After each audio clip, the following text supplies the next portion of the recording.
एक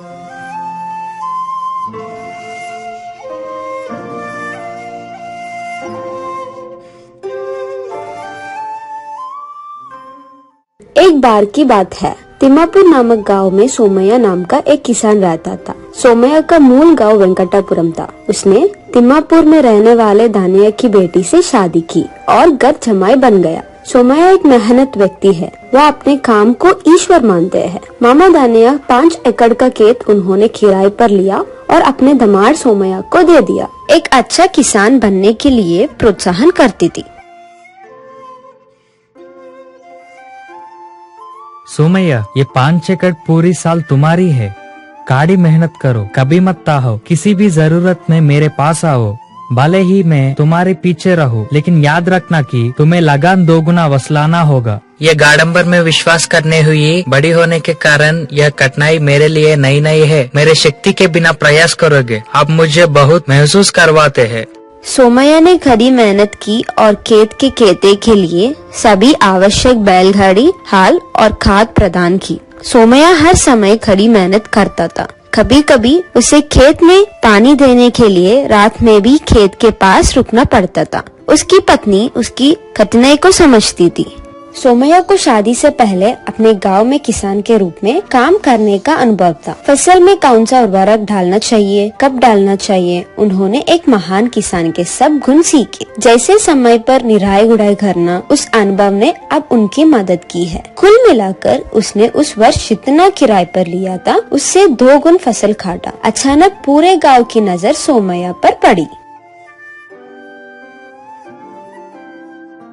दानैया का दामाद वह एक छोटी बच्चे तरह है, लेकिन उन्होंने मुनस्ब घर का खेत किराए पर लिया और इन 7 कादों की किसी और की तुलना में अधिक फसल काटी। वाह जी। जमींदार जी का खेत? हाँ, ये कैसा हो गया?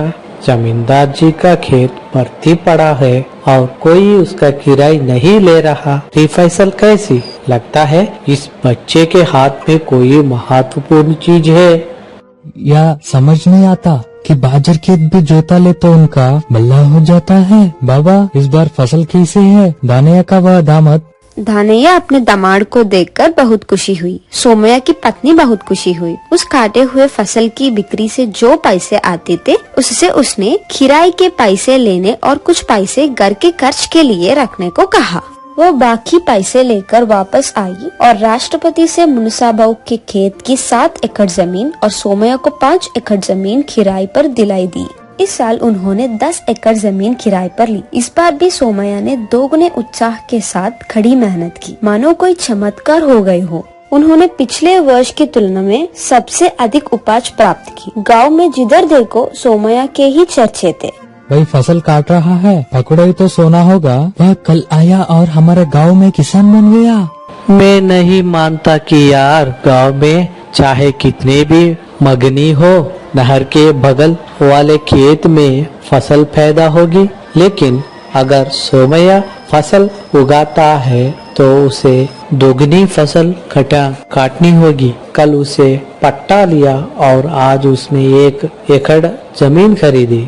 भाई भी घर कर ही रहा है। भाई, ध्यान से देखा है, सोमैया की माथे पर रेखा है पापा। उस रेखे की महिमा में भाग्य का साथ मिलता है और जो कितने पकड़ा जाता है और सोना बनता है।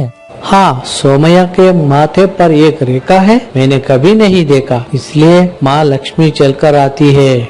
सुबह सोमैया उनके पास आकर बैठा। वो सब सोमैया को देखकर मस्तक रेखा के बात कर रहे थे। सोमैया, आओ बैठो। तुमने दानैया के बेटे की शादी की और हमारे गांव में दामाद बन गई। तुम भाग्यशाली हो। तुम्हारे पास जो खेत है वह सोने के बदल जाएगा। ठीक है बड़ी, राजकुमारियों की मेहनत में भगवान की कृपा से फसलों अभी अच्छी हो रही है। वैसे तो गांव में भी सबकी फसलों अच्छी हो रही है। वे क्या बढ़ रहे हैं सोमैया? वे कभी कभार बढ़ते हैं। तुम अपने से 2 गुण कहाँ बढ़ सकते हो? ये सही है, एक बार इधर मुड़ो, अपने चेहरे दिखाओ। क्यों बड़े हो गई? मेरे चेहरों में क्या है? बस इतनी ही। दोनों बानों के पीछे जीरे जैसा रेखा है। सभी लोग, सोमैया तुम तारक से पैदे हुए हो, आपके पास कोई विप्लव नहीं है।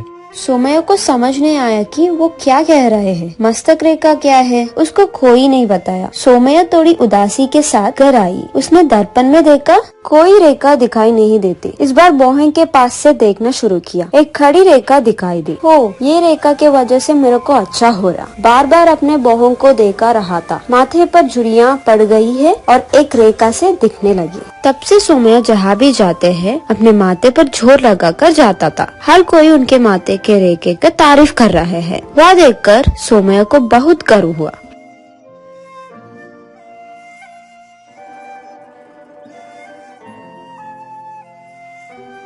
इस साल भी सोमया 2 गुना फसल काटा। बचे हुए पैसों से उन्होंने कुछ जमीन खरीदे। इस बार उन्होंने 15 एकड़ जमीन किराए पर ली। सोमया को लगा कि 2 गुने फसल उसको उसके मेहनत से नहीं मिली। उसे विश्वास हो गई कि फसल उगने के कारण उसके मेहनत नहीं बल्कि उसकी माथे के रेखे का प्रभाव है।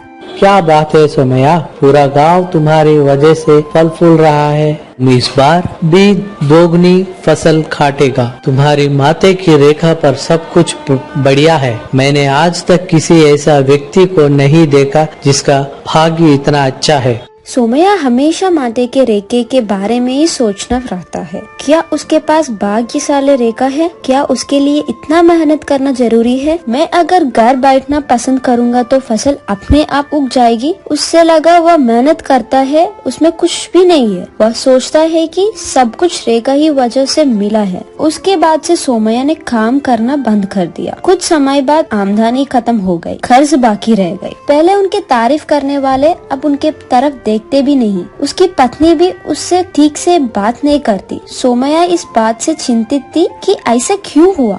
उसी समय उस गांव में एक स्वामी जी आई। वह गांव में भिक्षा मांगते हुए गुफाओं में रहते थे। सब लोग कहते हैं कि स्वामी जी बहुत महान है। सोमया स्वामी जी से कहता है कि उसकी रेखा ठीक से काम नहीं कर रही है। वो उसके समाधान के लिए आई है। यह क्या है सोमया, यह क्या है कि तुम रास्ता भटक गई हो? तुम एक माथे की रेखा वाली हो। तुम्हारे पास तो सब सोना है और तुम्हें मुझसे क्या काम है? ऐसे मत कहो स्वामी, आपको समय समय पर मुझे बताना चाहिए स्वामी। जब मैं इस शहर में आया था तो मैं कुछ भी बोटा था उसकी 2 गुनी फसल काटा था। अब मैंने सब कुछ बेच दिया है और कर्ज में डूब गया हूँ। स्वामी से नफरत है। पागल, मेरा बात सुनो। जब तुम्हारी शादी हुई और तुम इस शहर में आए तो तुम बहुत गरीब थे। तुम कड़ी मेहनत करने के अलावा कुछ नहीं जानते थे। तुम काम को भगवान मानते थे, इसीलिए भगवान हमेशा तुम्हारे साथ है और तुम्हारी मेहनत की अच्छा परिणाम मिला। उसके बाद जब फसल अच्छी हुई और पैसे आए तो तुमने आंखें बंद कर ली। जब आप मेहनत करना बंद कर दिया और भाग्य पर विश्वास करे, जब आप अपनी मेहनत के बजाय अपनी माथे की रेखाओं पर भरोसा करे और घर पर खाली बैठा है, तब से भगवान आपसे बहुत दूर हो गया है। तुम फिर से गरीब हो गया है। आप में अपार शक्ति है। आपकी बुद्धि महान है। आपको कड़ी मेहनत करनी होगी। भगवान भाग्य कहीं नहीं है। आपके हर अच्छे काम के पीछे और कठिनाई के पीछे भगवान है।